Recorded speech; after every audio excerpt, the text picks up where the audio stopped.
Sánchez, vivo en Girona, en Cataluña, aunque yo soy de Alicante, del sur. Y bueno, yo de formación soy historiadora, pero nada que ver con Som Provisionals, o bueno, al final le encuentro un sentido, pero yo acabé en Som Provisionals porque hace 10 años mi madre murió de cáncer y en el proceso de enfermedad y en el acompañamiento a la muerte pues estuve muy presente y fue una experiencia que me marcó muchísimo, me dio la vuelta a la vida, ¿no?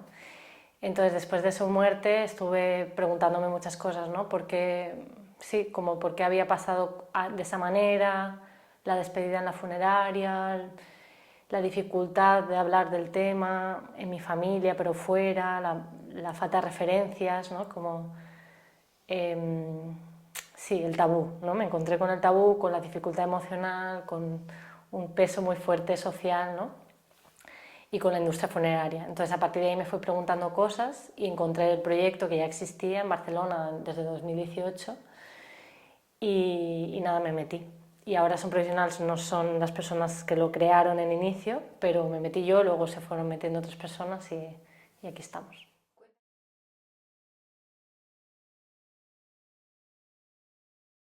Pues fue fruto de la motivación de tres personas, Pere Antón Beltrán, Valentí Zapater y Victoria Martínez. Ellas habían vivido experiencias negativas con las funerarias, ¿no? La habían vivido como si fuera un trámite, ¿no? Como muertes cercanas suyas en las que la funeraria entraba en escena y era una experiencia fría, una experiencia, bueno, sí, de burocracia, ¿no? Rápida, impersonal, cara, ¿no? Muy cara. Y entonces, bueno, pues se fueron preguntando si podía hacerse diferente y se conocieron por ahí por el camino y crearon Som Provisionals, que es un nombre en catalán y que en castellano quiere decir somos provisionales, ¿no? Con esta idea de ser, sí, cíclicas, cambiantes.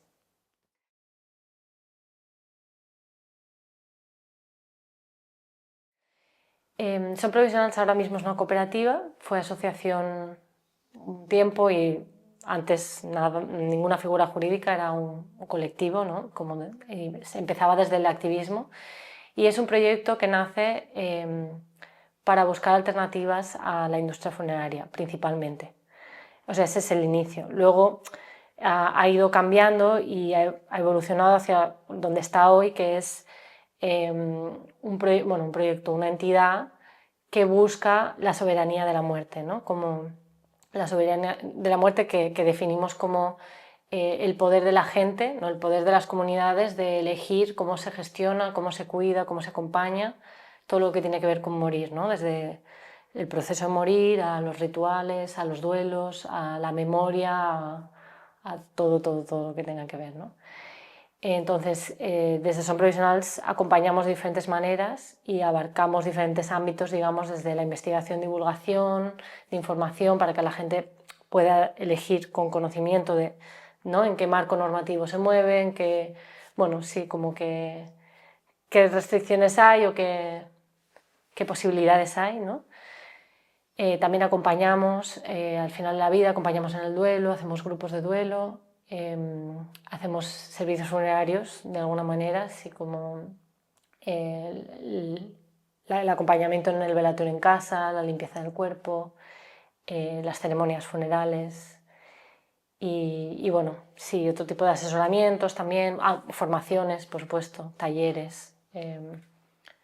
Y también hacemos muchas cosas en relación al arte, como buscar la transformación sí, mover esta cultura de la muerte con colaboraciones con artistas y así.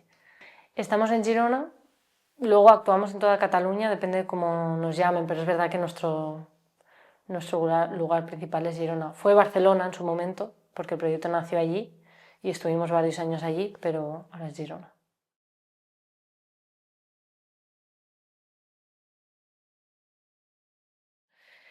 Pues la verdad es que cuando entró Nuria, mi compañera Nuria Puigdevall, al grupo, ella tenía muy clara la visión del cooperativismo. Ella ya había formado una cooperativa en la que trabajaba y dijo, esto tiene que ser una cooperativa. Entonces por ahí yo no me lo había planteado, entonces cuando ya éramos el equipo de Nuria, Alba y yo, pensamos, vale, pues veamos cómo lo hacemos, ¿no? Y recibimos el acompañamiento del Ateneo Cooperativo de Terres Gironines, que en Cataluña hay diferentes entidades en cada provincia que acompañan, con dinero público, acompañan al movimiento asociativo para crear cooperativas. Y la razón principal era, bueno, como dignificar un poco más el trabajo, ¿no? Como ir hacia pues una cooperativa de trabajo y como hacer más, sí, más firme que nos estamos dedicando a ello, y también un tema de oportunidades, de subvenciones, sí, también, por qué no decirlo, también como un tema de reconocimiento, ¿no? Como que cooperativa también tiene un estatus, no era el tema principal, pero todo tenía un poco, como si fuera un paso más, dar un paso más, ¿no? En el proyecto.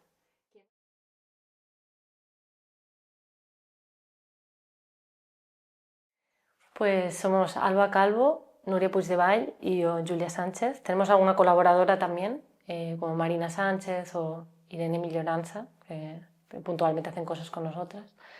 Pero sí, somos Alba, Nuria y yo principalmente.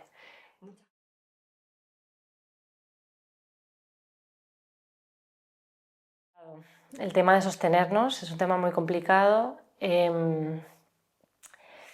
De las tres, dos nos hemos dedicado enteramente a esto durante 2 años. Otra de las tres ha estado complementándolo con otro trabajo. Puntualmente tenemos otros trabajos también, pero hemos podido sostenernos bastante de esto, en parte porque nos está yendo bien, vienen subvenciones, entra dinero, pero también porque hemos recibido alguna ayuda grande como autónomas, porque las tres somos autónomas. Pronto, bueno, pronto no lo sé si pronto, pero la idea es estar contratadas. Lo que pasa es que a nivel, bueno, es complicado, ¿no? Aún no podemos hacerlo. Pero sí, estamos viviendo de esto, pues, resumiendo.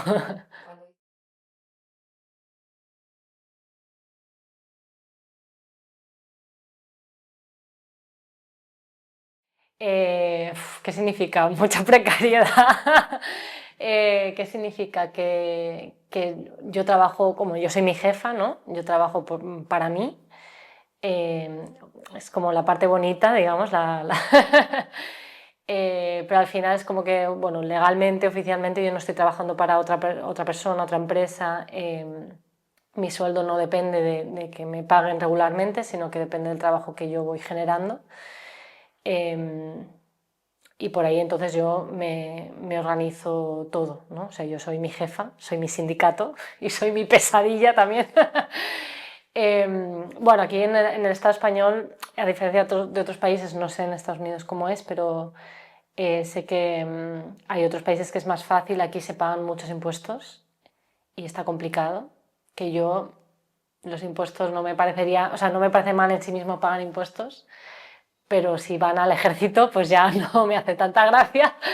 Y también pues no son proporcionales, ¿no? Si yo fuera rica pues pago más, pero hay un tema aquí complicado de que, de que es desproporcional con lo que gano, ¿no? Con lo que ganamos.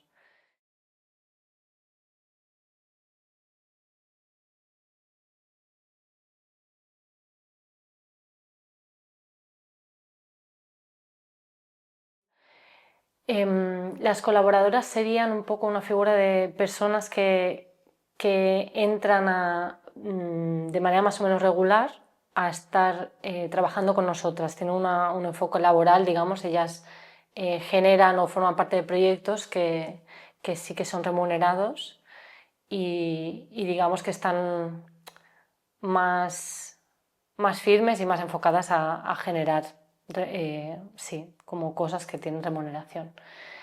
La comunidad de apoyo podría ser más una figura de voluntarias, activistas, ¿no? Gente que sus proyectos, sus trabajos son otros y en su tiempo libre, con el tiempo que pueden y con mucha flexibilidad, ponen su tiempo para hacer puntualmente cosas con nosotras, ¿no? Pues puede ser organizar una jornada, o puede ser crear un grupo de investigación, o puede ser organizar una actividad concreta, ¿no?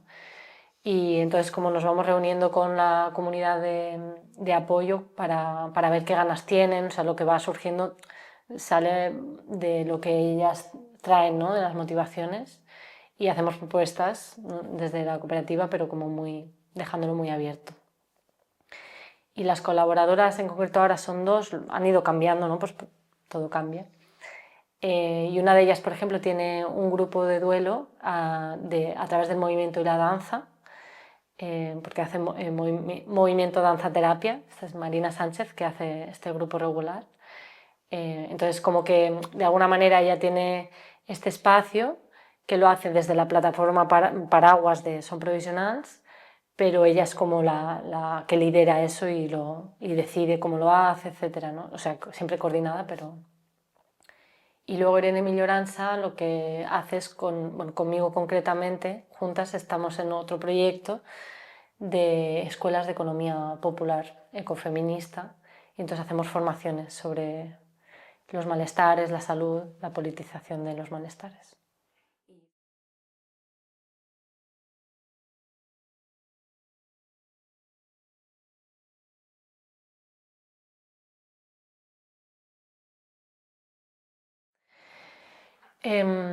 Vale, empezaré diciendo quién es mi maestra para ubicar también mi conocimiento, ¿no?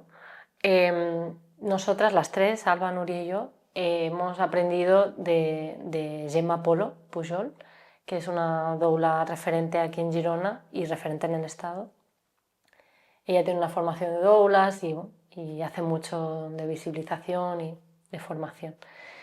Entonces, a partir de sus enseñanzas, claro, doula es una figura que en realidad puede abarcar un montón de cosas, ¿no?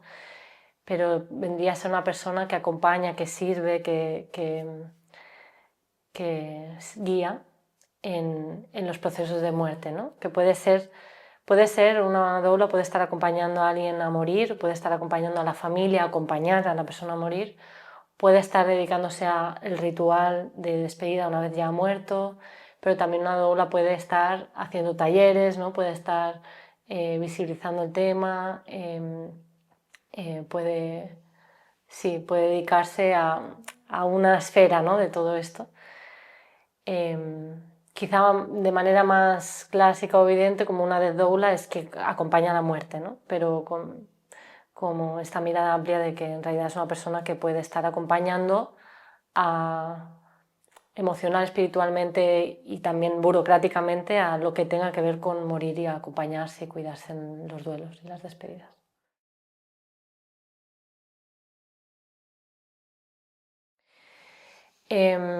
Bueno, como decíamos, es una figura súper desconocida aquí. Claro, yo por una parte tengo la percepción de la gente que se acerca a nosotras, entonces la percepción es de maravilla, de wow, qué guay, qué precioso, ¿no? Qué importante, qué necesario, como mucha curiosidad y mucha admiración, ¿no? Porque esto exista. Luego quizá en otros ambientes, ¿no? Como que este tema no, no pues asusta o genera rechazo. Yo creo que se mira más con desconfianza, con estigmatización, ¿no? También se puede ver como una figura de intrusismo laboral en algunos ambientes sanitarios, que eso también es algo que hay que trabajar, ¿no? Como de trabajar en equipo, no en competición ¿no? Pero sobre todo diría desconocimiento. Creo que hay como un gran vacío de qué quiere decir esto.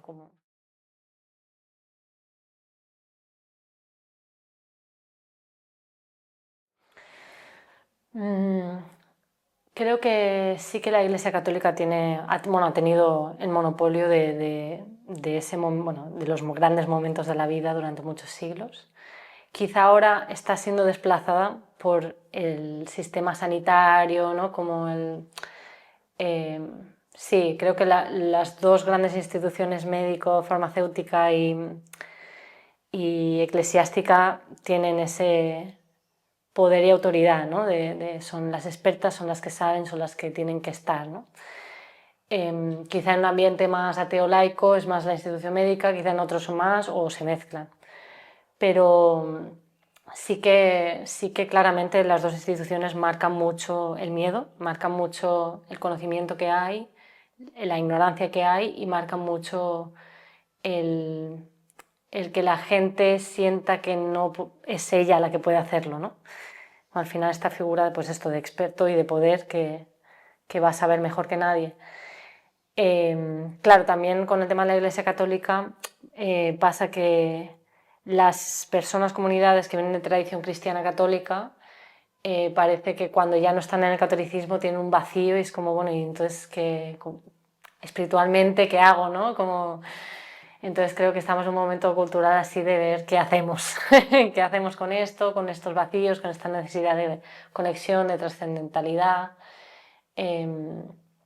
Y qué hacemos cuando venimos inspiradas por otras tradiciones y culturas, pero que quizá no son del todo la nuestra, entonces cómo nos relacionamos con eso sin apropiarnos, ¿no? sin vaciarlo de contenido, ¿no?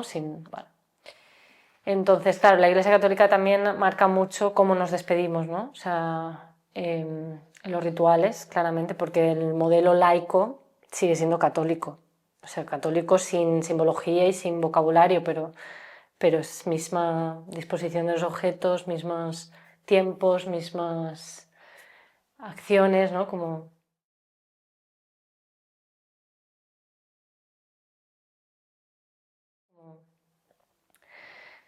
Entonces, sí.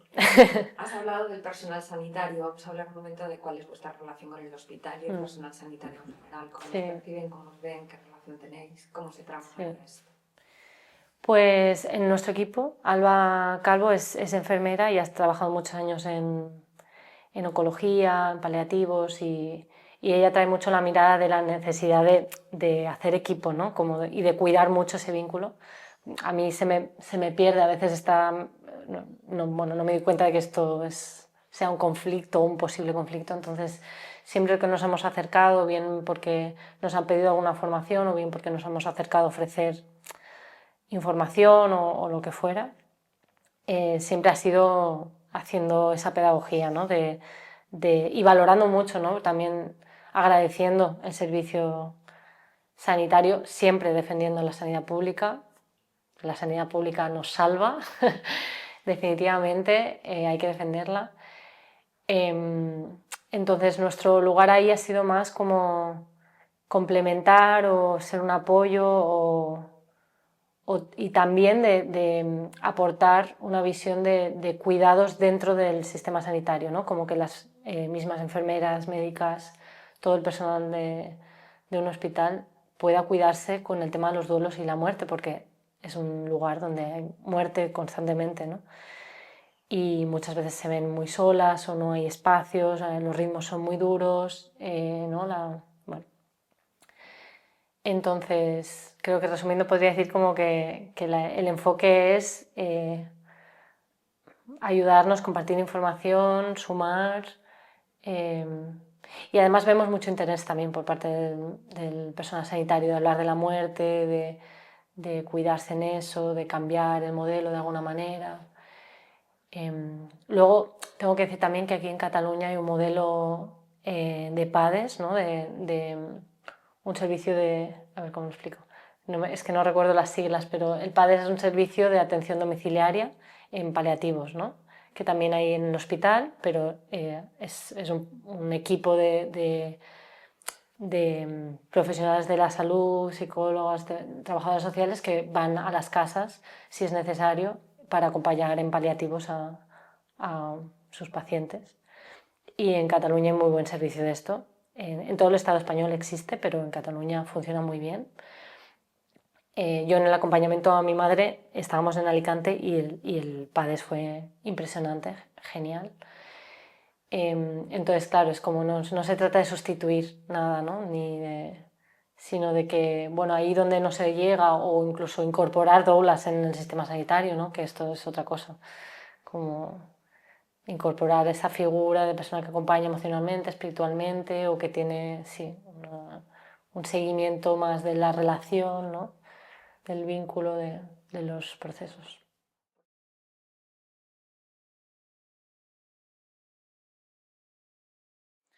Yo creo que se entiende si se quiere entender. O sea, la gente que está súper cerrada no lo va a ver, pero creo que en general sí que se entiende. Sí. Y claro, quizá también la pregunta, si nos vamos preguntando juntas cómo solucionar todos estos temas, sería también por qué no tienen tiempo el personal sanitario, por qué tiene estos ritmos la sanidad, ¿no? Esto podría haber un acompañamiento desde la sanidad y además la pública, ¿no? Que las doulas fueran un servicio público, es que tendría que ser así.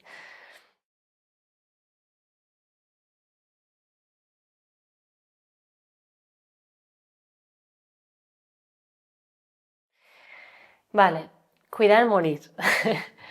Em, pues al final, cuidar el morir, ¿no? Siempre decimos, cuidar el morir es cuidar la vida, es ver qué necesitamos en cada momento, qué nos está pasando, qué recursos hay, qué podemos hacer para que esa experiencia sea lo más amable, sentida, presente posible, ¿no? Con las circunstancias que nos tocan, es como hacer lo posible para cubrir esas necesidades que hay, ¿no?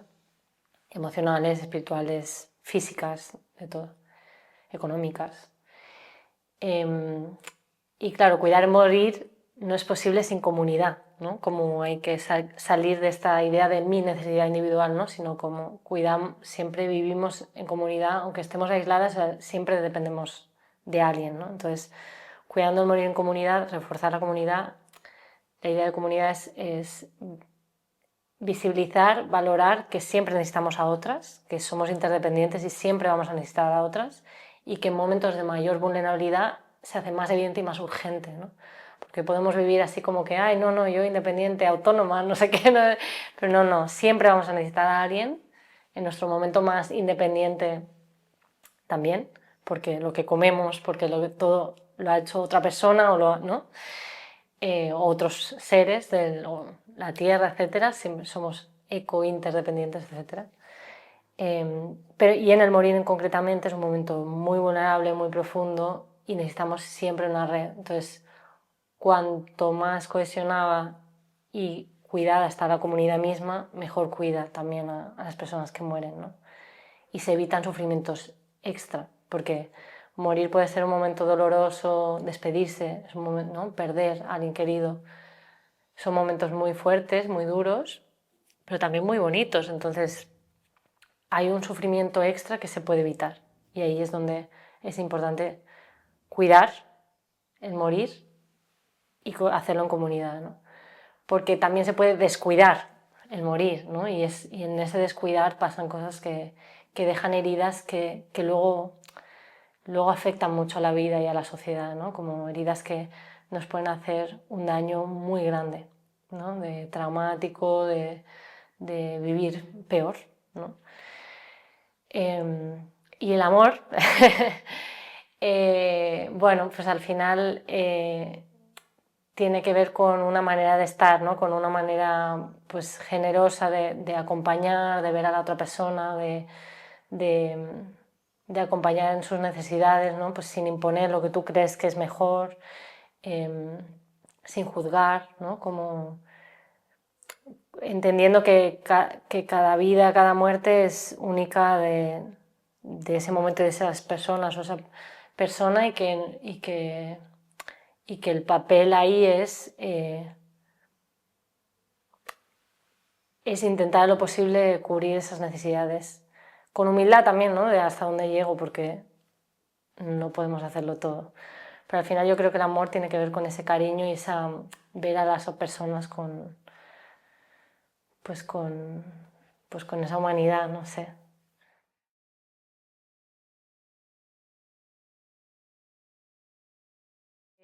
Bueno, pues una cosa principal para potenciar el empoderamiento es espacios donde se pueda hablar del tema, ¿no? O sea, como un taller, ¿no? Espacios además abiertos, públicos, en zonas que se puedan ver o en zonas como instalaciones públicas, ¿no? Una biblioteca, un centro cultural, ¿no? Etcétera. Entonces, a veces es simplemente abrir la pregunta, ¿qué necesitáis hablar? ¿No? Es como generar espacios para que la gente pueda compartir lo que le pasa. Esto ya empodera muchísimo, porque entonces es cambiar la relación, ¿no? Romper el tabú y que la gente vea que tiene que decir cosas y que lo que tiene que decir se conecta mucho con lo que dice la otra gente y, vale, estamos juntas en esto. No, no, como a veces nos pensamos que somos frikis o lo que sea, bueno, quizás sí, todo bien, pero como que nos pensamos que solo nos pasa a nosotras y no es así, ¿no? Vaya, que el empoderamiento tiene que ver con vernos reflejadas en otra gente y normalizar que morimos, normalizar que nos pasan cosas con la muerte, normalizar que nos duele, normalizar el miedo y a partir de ahí también, o conjuntamente con eso, también soñar maneras de hacerlo, ¿no? Como de cuidarnos y hacerlo bonito también.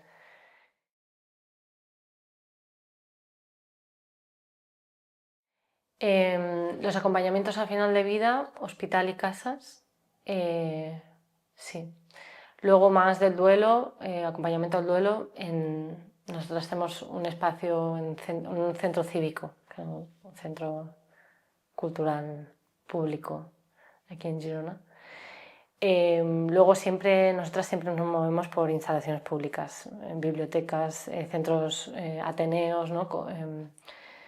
Centros culturales y sí. Luego también como muchas cosas que hacemos son propuestas que vienen externas.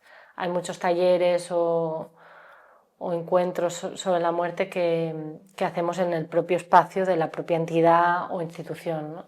Como un instituto o, sí, o una asociación de barrio de no sé dónde, ¿no?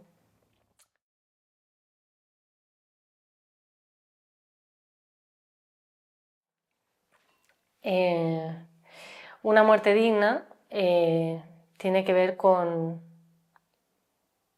morir con las posibilidades, ¿no? Con la posibilidad de cubrir esas necesidades y de cuidarse como una necesita, una y su entorno necesita, ¿no? Esto quiere decir tener el acceso a un tratamiento o un cuidado sanitario adecuado, ¿no? De calidad, asequible o gratuito. Esto es muy importante, ¿no? Poder vivir ese momento con el mínimo dolor posible, ¿no? Como pudiendo atender también a lo que se necesita hacer a nivel relacional, ¿no? Despedirse, dejar los asuntos pendientes, resueltos o, bueno, estar como se necesita, ¿no? Y no gastar esa energía y ese tiempo en urgencias o en cosas que son innecesarias, ¿no? Es que es un poco difícil, ¿no? De decir, porque al final también morir dignamente significará una cosa diferente para cada persona. Por eso, claro, la definición es que cada cual haga lo que necesita. Pero para que cada cual haga lo que necesita, tiene que haber recursos y una comunidad ahí apoyando, ¿no? Y en esto también se incluye el Estado, se incluye el sistema sanitario, se incluye el entorno cercano, se incluyen tantas cosas, ¿no? Por eso el morir está tan afectado por algo estructural, ¿no? O sea, no muere dignamente todo el mundo. Desgraciadamente es un privilegio morir dignamente. No muere dignamente las personas que mueren en las fronteras, ¿no? Pasando de un país a otro.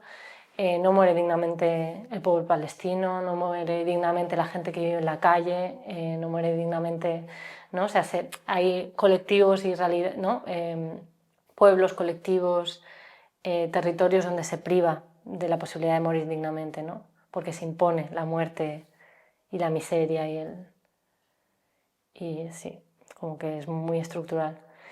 Entonces, claro, también a la pregunta de qué es morir dignamente, como mirándolo más como algo global, tiene que ver con generar la posibilidad de vivir dignamente, ¿no? O sea, estamos en un mundo donde no se vive dignamente, donde si alguien puede vivir dignamente, y lo pongo en cuestión, porque en el momento en que tanta gente no vive dignamente, es posible que alguien viva dignamente, no lo sé, Pero si alguien puede vivir dignamente, desde luego, es la gente más privilegiada, ¿no? Que tiene más recursos económicos, más acceso a la naturaleza, a tratamientos, etcétera, etcétera. Y son una minoría aplastante, ¿no?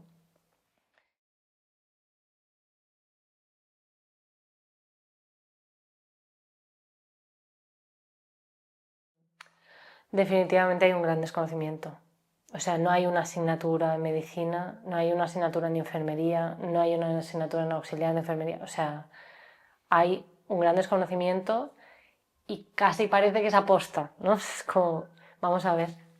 Pero al final la lógica de cómo se entiende la salud, cómo se entiende la medicina, porque al final pues está corrompido, bueno, es que forma parte del sistema capitalista, entonces al final es producir, producir, salvar, salvar vidas y no es como un fracaso que se nos muere la gente, ¿no? A un médico, una enfermera, lo que sea, es como no se tiene que morir la gente, ¿no? Es un fracaso individual de la persona que ha muerto porque ha perdido la batalla o no ha luchado suficiente o lo que sea, ¿no? Nos enseñan a mirarlo así. Y concreto del personal sanitario, ¿no? Como si lo hubiesen hecho mal. Entonces, claro, si hay esta lógica, ¿por qué van a querer cuidar la muerte si es algo que tienen que evitar? Claro, luego el personal sanitario, hay personas que se forman muy específicamente, que tienen esa sensibilidad, o hay personal sanitario que se dedica específicamente a acompañar en paliativos, entonces hay otra perspectiva o hay otra voluntad. Pero lo que es la estructura, el sistema sanitario, la educación del personal sanitario, absolutamente hay un vacío y un tabú impresionante. Y tiene que ver con toda esta cosmovisión, ¿no?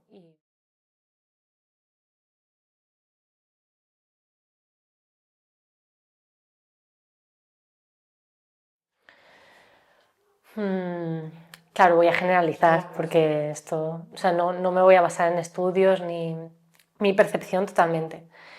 Em, Creo que en general se muere con mucho miedo,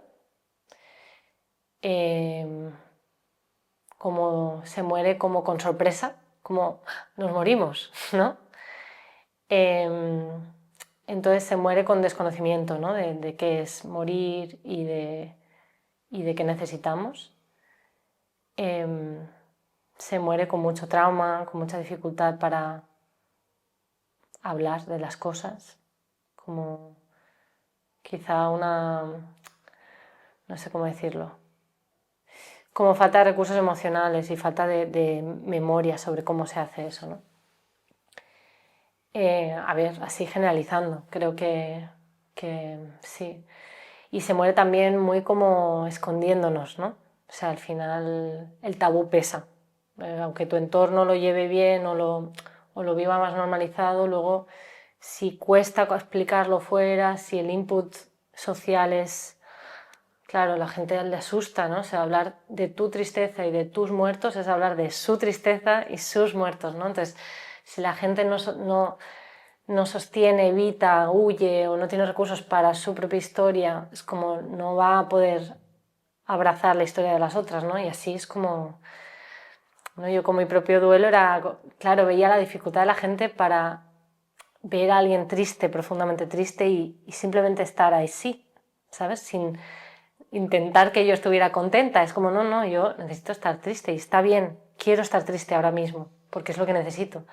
Entonces, como todo el rato, la dificultad de ese compartir, ¿no? Y de poder estar en esta sociedad como soy y estoy. Entonces, claro, se muere con mucho tabú, se muere con mucha dificultad para compartirlo, ¿no? Con mucha dificultad para estar triste y tener miedo, ¿no? Pero al final, enseguida todo se mueve para que dejemos de estar así. Entonces, yo creo que es una dificultad muy grande.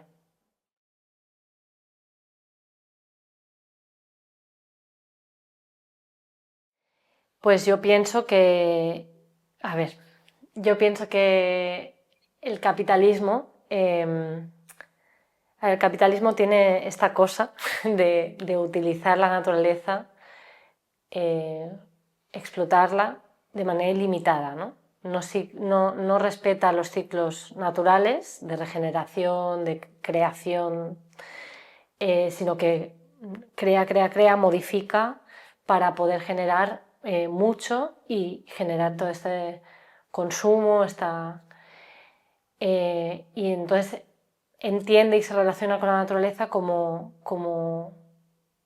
algo a lo que explotar en su beneficio de manera ilimitada. Entonces a las personas nos ve igual, porque las personas somos naturaleza. Entonces también como trabajadoras nos usan así, ¿no? Como el trabajo, venga, da más, no importa tu ciclo vital, no importa si tú estás enferma o no enferma, tú te adaptas al sistema laboral, tú te adaptas al sistema capitalista. Tu ciclo de vida y tus necesidades no son, ¿no? El sistema no es adaptarte. Entonces, claro, la muerte nos viene a recordar que somos precisamente esos ciclos, somos precisamente esos animales vulnerables, ¿no? Como que pertenecemos a la tierra, somos parte de todo esto, ¿no?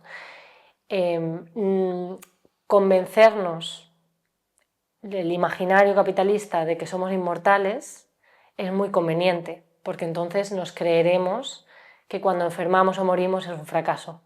He sido yo que no lo he hecho bien, ha sido un accidente o ha sido un no sé qué, no soy suficiente, estoy haciendo algo mal. No estás haciendo nada mal por estar enferma, para nada. O sea, la salud implica enfermedad, o sea, estar enferma es absolutamente natural y nuestra esencia como seres humanos tiene que ver con ser frágiles y con todos estos cambios y con tener que parar de hacer cosas, ¿no? Entonces, si nos convencen de no mirar a la muerte y de creernos, ¿no? Buscar ser siempre jóvenes, siempre hábiles, siempre potentes, productivas, atletas, etcétera, etcétera, nos están distrayendo de lo que realmente somos. Es que somos criaturitas que, bueno, que tenemos nuestra vulnerabilidad y que necesitamos otros ritmos, ¿no? Eso sí, creo que al capitalismo le conviene el tabú de la muerte para desempoderarnos y desconectarnos. Cuando estamos conectadas a la muerte, tomamos otras decisiones en la vida, ¿no? Tenemos otras prioridades. Ya el tema de, bueno, como el modelo de vida se cae bastante, porque dices, ¿esto para qué? Si me voy a morir y además como la vida es otra cosa. Entonces, claro, nos distraen para usarnos, básicamente, yo creo.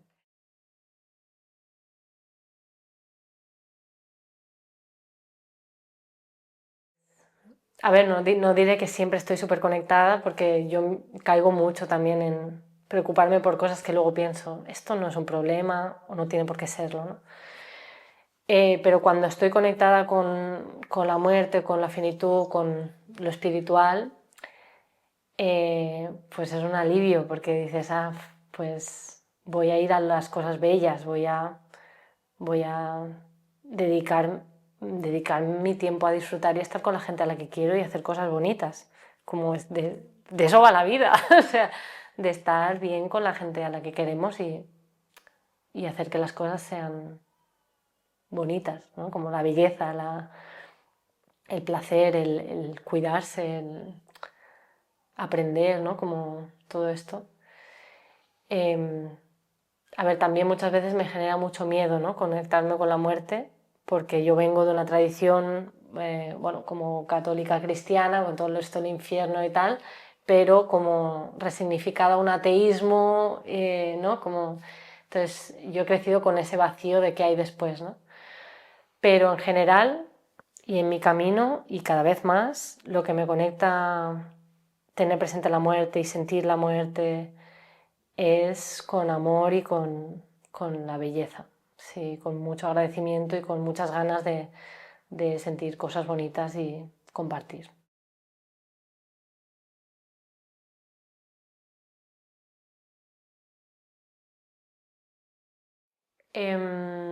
Nos pueden contactar por la página web, tenemos un número de teléfono, un mail. No estamos 24/7, tenemos pues, nuestro ritmo y hay urgencias que al final no podemos atender, pero en general estamos atentas y sí que atendemos. En general son las familias las que nos contactan. Sí, siempre son las familias, diría. en el tema del proceso de morir, porque luego también acompañamos a planificar el propio funeral, entonces ahí las personas están en otro momento vital y sí que son ellas mismas, ¿no? Pues quizá una persona mayor o joven que dice, va, pues voy a ordenarlo un poco para que si pasa, pues mi entorno ya sabe lo que tiene que hacer, ¿no? Ahí sí que es la persona misma la que se acerca, pero en el proceso de morir es la familia.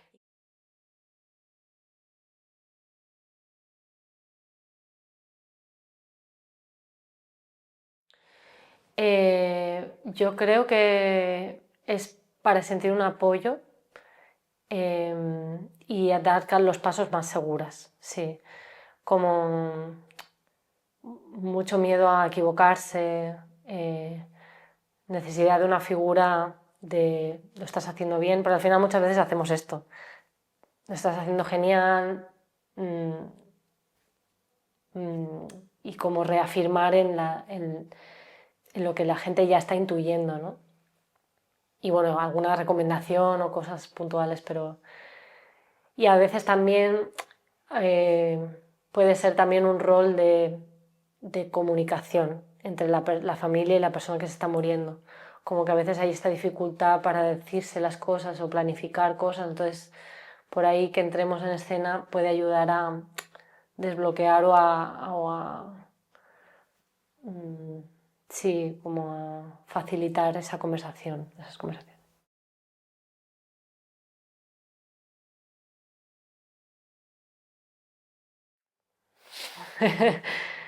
Eh, bueno, yo no he estado en todos,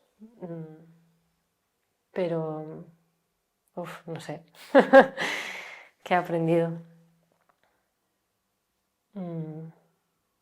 Que es precioso. No sé, muchas cosas, muchas cosas. Sí, seguro. Y me queda mucho, ¿eh? O sea, yo veo mucho mi camino por hacer, pero sí que me ha calmado muchas dudas o miedos. Sí, estoy bastante tranquila con muchas cosas que antes no. Y bueno, quizá, o sea, he aprendido cosas, pero quizá me ha reafirmado cosas que ya veía o ya intuía, que es la importancia de acompañarse de la comunidad. Es que está clarísimo, es que todo cambia cuando hay gente apoyando y sí, todo cambia.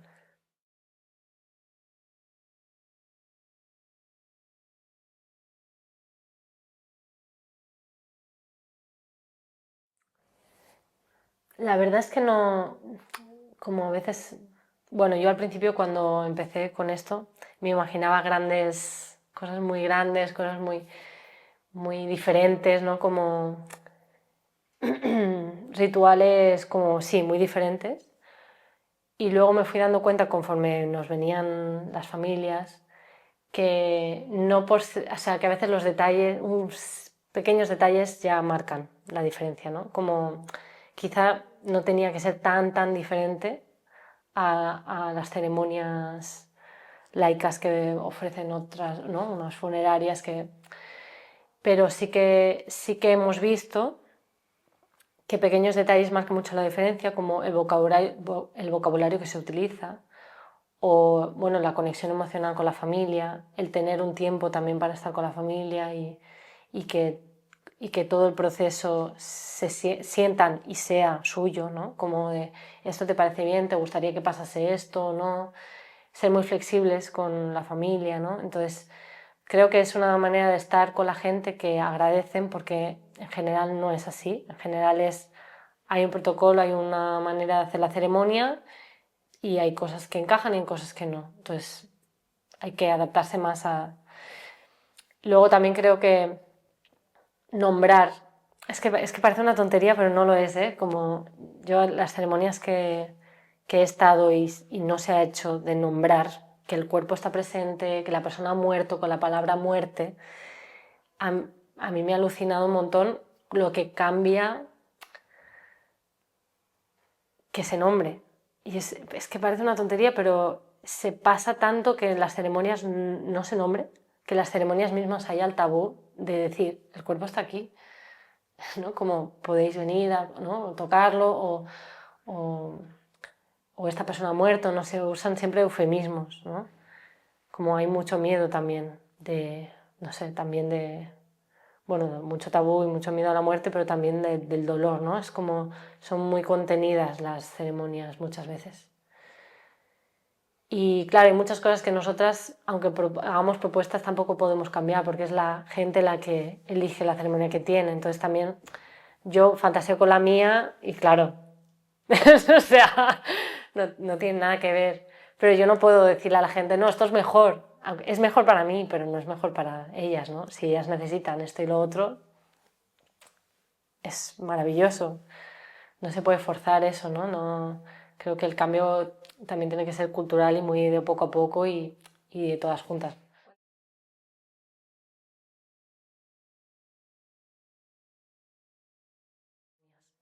Desde que una persona muere hasta que se le entierra o incinera hay 2 días.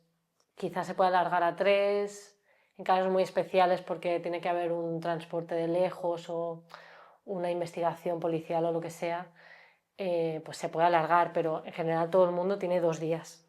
Entonces, claro, desde que se muere hasta que se le entierra o incinera, 2 días no son nada.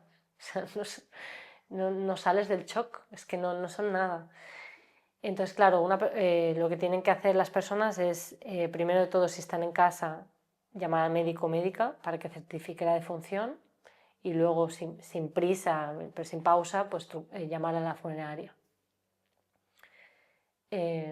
Entonces ya se activa, pues claro, a la que entra a la funeraria, pues ya es todo el protocolo de pues si se hace velatorio o no, bueno, el saneamiento del cuerpo, la preparación del cuerpo, que en general la hace la funeraria, aunque la puede hacer la familia.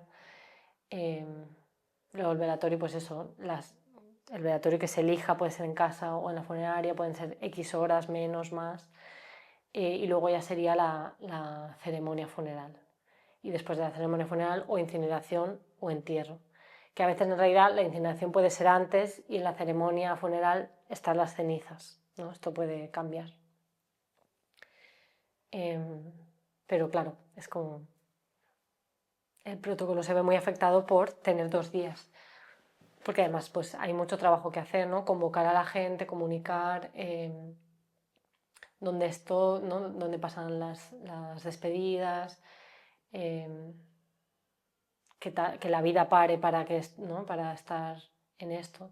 En otros países es más tiempo, puedes estar en Francia, en Alemania, no sé, puedes estar una semana o más semanas. Pero claro, esto condiciona mucho porque si la gente no habla de la muerte antes de la muerte, entonces llega la muerte y dices, tienes 2 días para pensar en una ceremonia, ¿cómo la haces? No la haces diferente. Haces lo que te van dando y normal, porque es que no tienes el cuerpo para estar aquí inventándote nada. O sí, hay gente que sí, pero en general es como, yo en el funeral de mi madre era como, no sé, es que me llevaban a donde querían, porque es que yo no podía abarcar nada que no fuera estar y ya.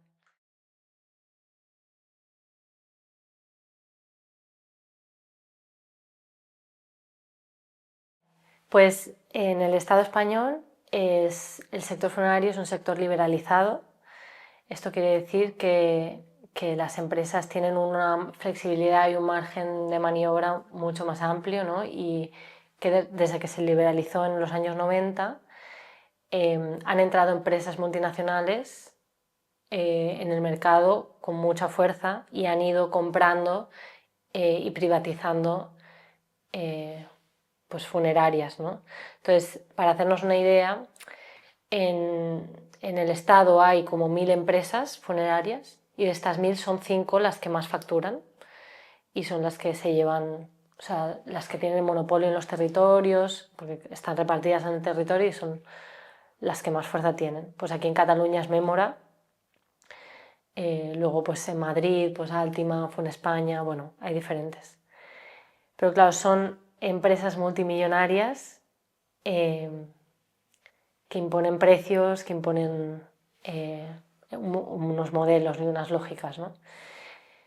Entonces, es problemático en el momento en que alguien está ganando dinero con una necesidad básica. O sea, también me parece importante que la crítica es al modelo, ¿no? Porque luego hay funerarias pequeñas, familiares, que sí son un negocio privado y hacen lo que pueden y atienden bonito y ya está, ¿no? Como que no se trata de criminalizar a todas las iniciativas privadas, pero sí reconocer que como modelo la privatización no es la manera, porque es un servicio básico. Es que nacemos, comemos, dormimos, morimos, o sea, y tantas otras cosas, ¿no? Pero es que es básico, es que lo necesitamos. Entonces, esto tiene que estar cubierto por el sistema público. Tiene que estar cubierto por el sistema público. Y si no está cubierto por el sistema público, tiene que haber al menos maneras de que la gente lo pueda hacer a su manera, a su ritmo y con menos dinero. Porque los precios que hay no son realistas. O sea, no se inflan los precios todo el rato, se venden servicios y productos que no son necesarios. Todo podría ser tan más simple y más barato, ¿no? Más, sí, más sencillo. Entonces, claro, pues en el momento en que hay empresas privadas que están lucrándose de la sanidad pública, bueno, de la sanidad, pues la privatizan, de la educación, del morir, pues es que estamos vendidas, ¿no? Porque entonces el objetivo no es cuidarnos, el objetivo es ganar dinero, porque esa es la cuestión. O sea, una empresa privada, pues, beneficio, ganar dinero, o sea... pueden haber más objetivos y otras miradas, etcétera, pero claro, el modelo es ese, ¿no?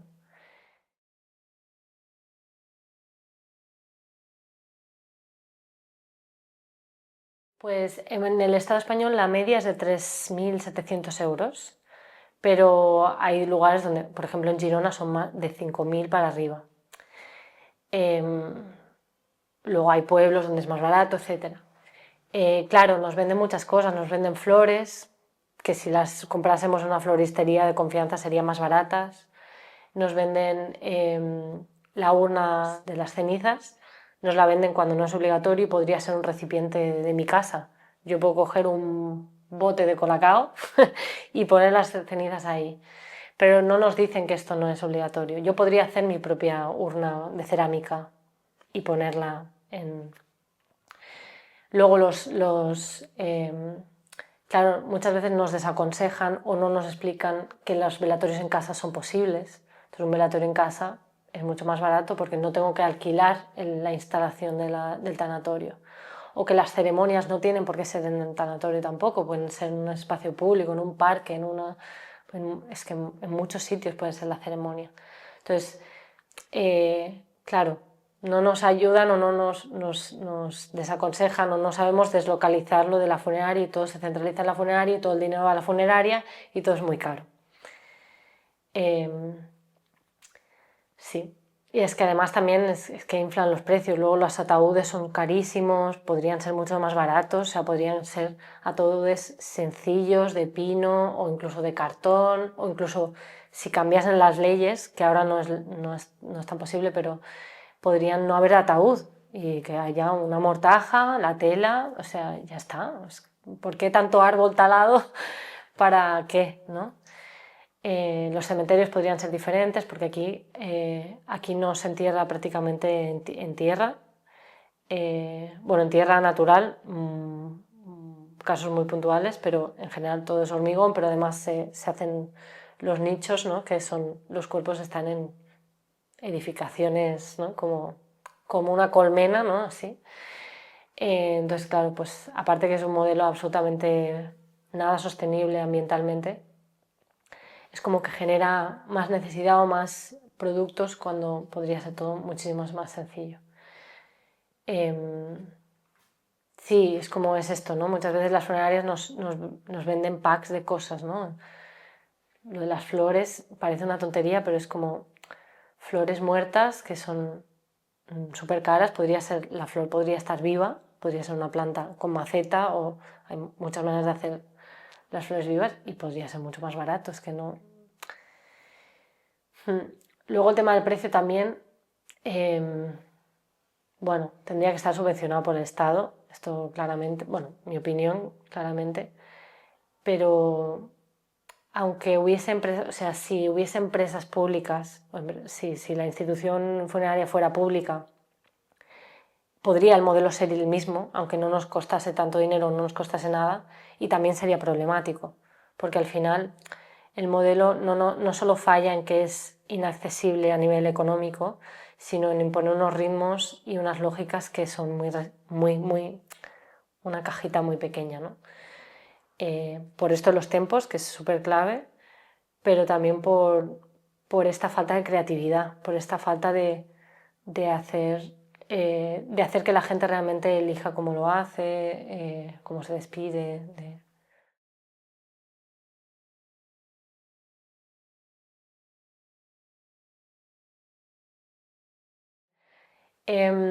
Precisamente las funerarias venden mucho esto, ¿no? Haz tu funeral personalizado, o sea, sí que es una lógica que las funerarias tienen y más o menos es verdad, entre comillas, bueno, en la práctica no creo que sea mucho verdad porque para generar que la gente pueda elegir tienes que informar y tiene que haber un cambio en otras esferas, ¿no?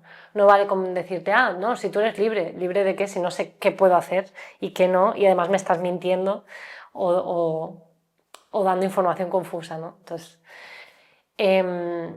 sí estoy muy de acuerdo de que esta idea de, tú haz lo tuyo personalizado es muy capitalista e individualista, pero cuando nosotras hablamos de elegir y de hacerlo a nuestra manera, es siempre comunitaria.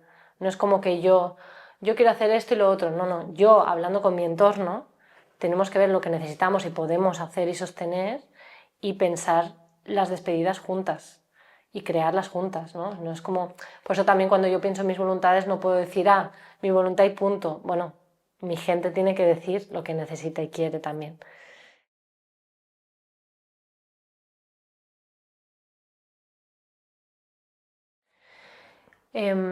Pues bueno, para empezar, Santa Susana,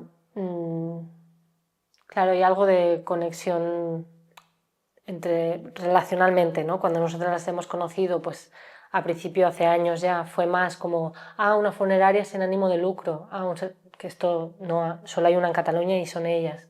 Es una fundación privada que tienen otros servicios y crearon servicio funerario porque tenían un servicio sociosanitario.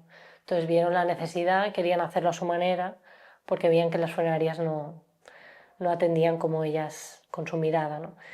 Entonces cuando nosotras conocimos a Santa Susana fue más como, curiosidad y ver economía social, una funeraria, pero luego entra el vínculo, ¿no? De conocer a las personas que lo llevan, a la directora, a todo el equipo y decir, confiamos en esta gente. Sí, tienen una mirada bonita, quieren hacerlo diferente, tienen curiosidad, quieren cuidar a la gente, les importa cambiar el modelo.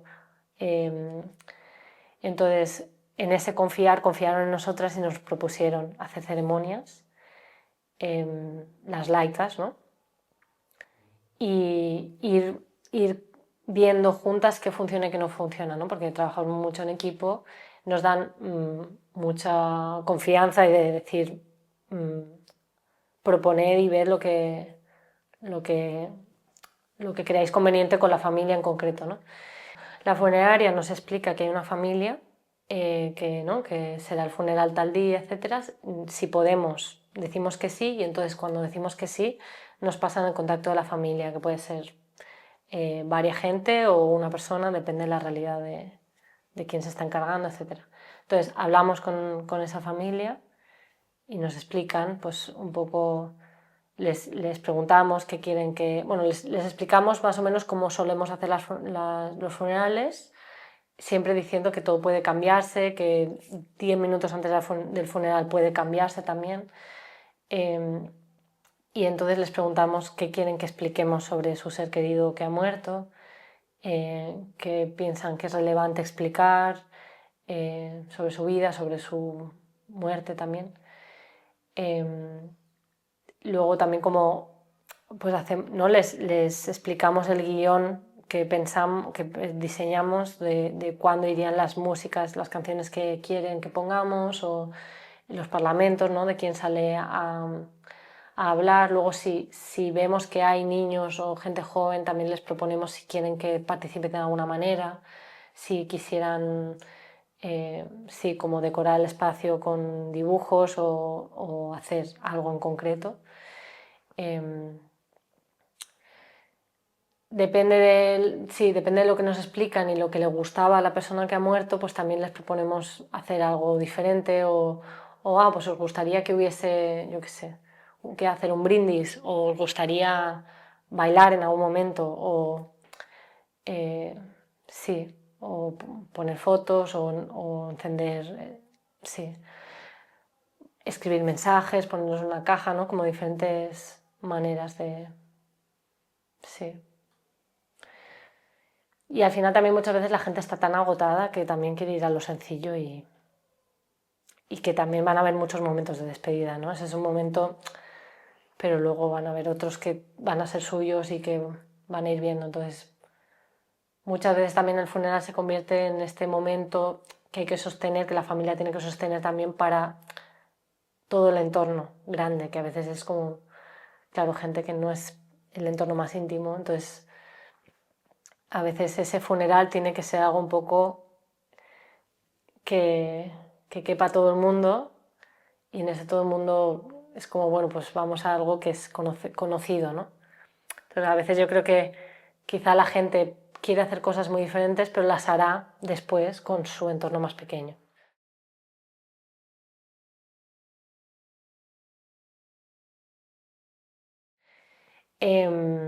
Entonces, una cosa que yo he aprendido es que a veces menos es más, ¿no? Como esta cosa de, a veces yo tenía como mucho pues mis fantasías, ¿no? De, pues voy a hacer, no, este funeral y no sé qué, y luego es como, pero es que estos pequeños detalles son increíbles, no forzar nada, ¿no? Como sobre todo con las familias escuchar y proponer y ver si esto te encaja o quieres esto, bueno, como estar flexibles y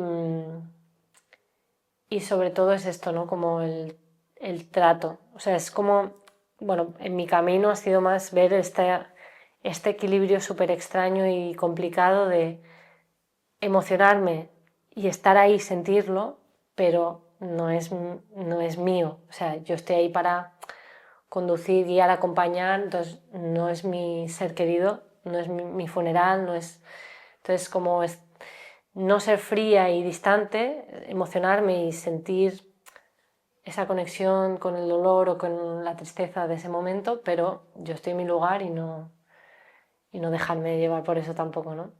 Entonces yo creo que ahí está la clave, porque las familias lo ven cuando te emocionas con ellas, lo sienten, ¿no? Y creo que hay algo, y yo lo pienso por mí misma, ¿no? De la importancia de ser vista en ese momento, de importar, ¿no? De veo tu dolor y aquí estoy para hacer lo posible para que esto sea como necesitáis, ¿no?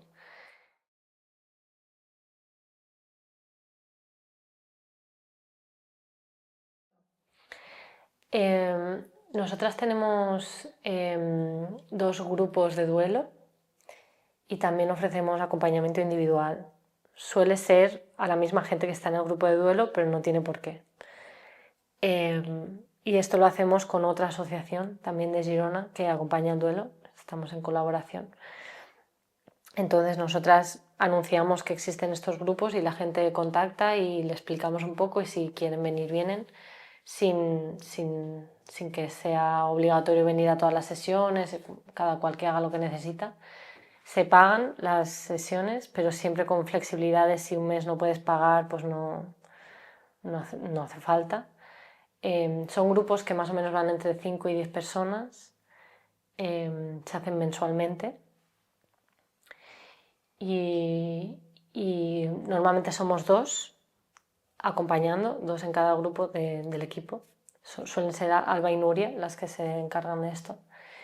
Y entonces ellas están en la sesión que dura unas 2 horas y dinamizan la conversación, ¿no? Entonces como hay una rueda en que la gente explica cómo está, cómo se siente, qué le está pasando y acaba la rueda y se genera conversación, o a veces planteamos alguna dinámica o alguna cosa que pueda facilitar el hablar.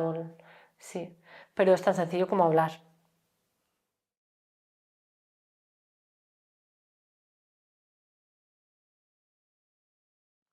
Para nosotras, nuestras referentes es el Derecho a Morir Dignamente, que es una asociación, DMD.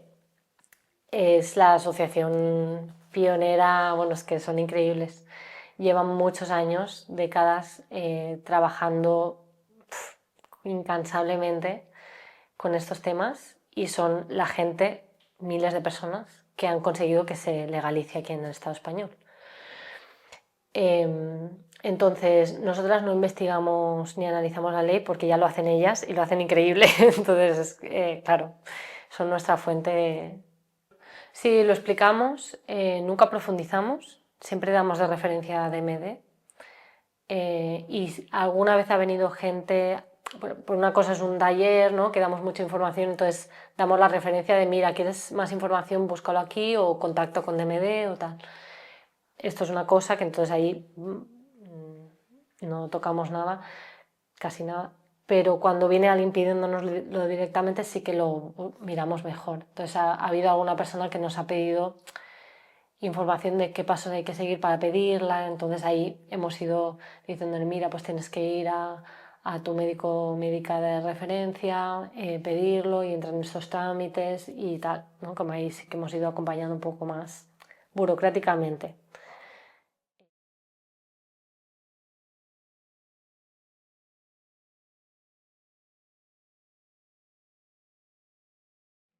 Y ahí está la red y la comunidad en realidad. O sea, para mí DMD es comunidad del buen, ¿no?, lo del buen morir y morir dignamente. Es como una comunidad de personas, de familias, de entidades, de pueblos, de iniciativas, de ayuntamientos. Es que tanta gente que participa y es genial, ¿no? Pues a donde otra está más enfocada, pues yo no necesito estar, ¿no?, como trabajo en equipo. A ver, mucha gente ha sido importante en el camino, quizá ahora las que más presentes están porque estamos con cosas en marcha son el Ateneo Cooperativo de Terres Gironines, la Fundación Santa Susana, que es la funeraria, Gemma Polo y la Red de Douglas de la muerte, Xadol, la xarxa de suport al dol, la red de apoyo al duelo aquí en Girona. Luego también Funeral Natural, que es un proyecto de Jordi Miralles, que también es muy importante. Cooperacció, que es una ONG feminista que trabaja, trabaja muchos temas de defensa del territorio, de acompañamiento y defensa de las defensoras del territorio. Y que con ellas hacemos la Escuela Popular de Economía Feminista, ecofeminista.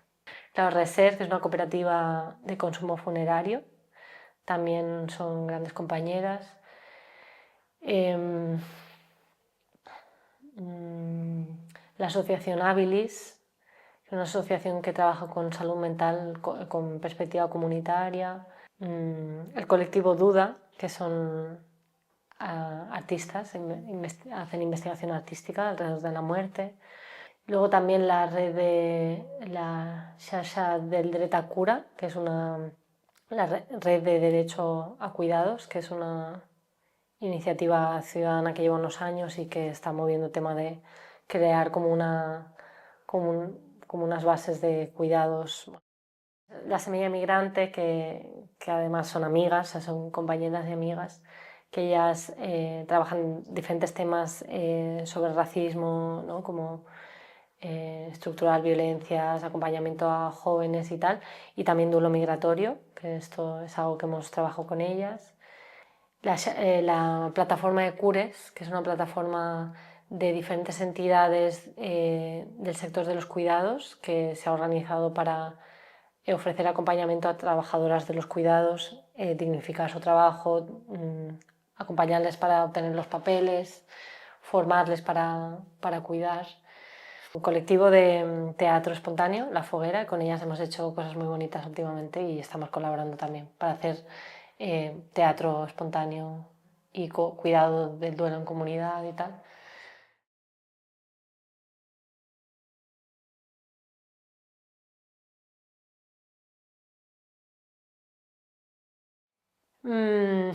Vale, me encanta esta pregunta. Vale, pues hay una parte de creer mucho en lo que hacemos. Sí, como de vemos mucho la necesidad, que es importante, que hay ganas, ¿no? Como el retorno de la gente es como sí, es un sí en mayúscula, ¿no? Entonces como vale la pena, tiene un impacto, lo vemos el impacto, es como hay que esforzarnos, hay que hacerlo. ¿No? Como sí, esta parte quizá también es que somos personas en concreto que vamos más hacia la esperanza que no tanto hacia el no se puede hacer nada, ¿no? O sea, las tres creemos mucho que sí, aunque tenemos nuestros momentos bueno, de que el sistema es muy duro y que hay mucha violencia y es como hay mucha desesperanza, pues nos mantenemos mucho en que sí es posible y sí hay cosas que marcan la diferencia y es importante estar ahí y creer en nuestra fuerza colectiva para cuidarnos y hacer las cosas, que si no es rendirnos a la vida, ¿no? Es que si no, ¿para qué estamos vivas? Pues hay que intentarlo y hay que hacerlo y hay que también ver las pequeñas victorias, ¿no? El día a día, o sea, es que si nos vamos a lo macro, pues claro, a ver, si solo nos quedamos en lo macro, claramente no podemos hacer nada, porque no es una persona o dos o tres la que van a poder hacer cosas, pero si vemos lo pequeño, sí que hay un impacto y luego lo pequeño va a lo macro y sí, claro que se pueden cambiar las cosas. Es que si no se pudiera hacer, pues ya la humanidad estaría destruida desde hace mucho tiempo. O sea, es como no, claramente, es como obvio, ¿no? Que, que hay esperanza.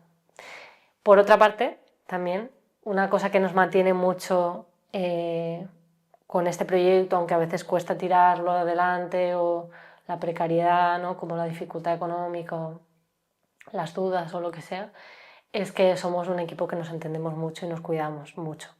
O sea, las tres hacemos muy buen equipo y es un gusto trabajar, ¿no? O sea, como la idea del disfrute trabajando es importante, ¿no? Como realmente gozamos lo que hacemos, ¿no? No solo o sea, no solo lo que se ve fuera, sino cuando nos reunimos y trabajamos juntas, estamos muy bien juntas y esto es importante.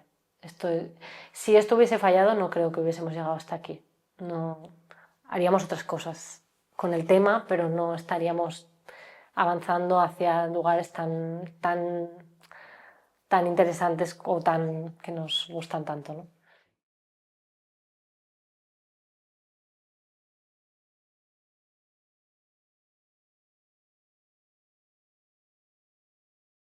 Vale, vale, sí. Buenas noticias es que podemos hacer muchas más cosas de las que parece, que sí hay límites, sí hay dificultades, pero muchas veces no tantas como creemos. Cuando nos metemos hay muchas más grietas, muchas más posibilidades. Buena noticia es que cuanto más sé, más veo que hay gente haciendo de todo bueno, con todos los temas, pero con el tema de la muerte hay un montón de iniciativas a la que empiezas a buscar, hay un montón de gente moviendo, o sea, no estamos solas, hay un montón de gente haciendo cosas. Yo creo que eso es muy buena noticia y realmente es que es verdad que tenemos más poder del que parece. A veces cuesta mucho y hay cosas que hay que respirar la impotencia, pero hay mucho más de lo que nos dicen y creemos a veces.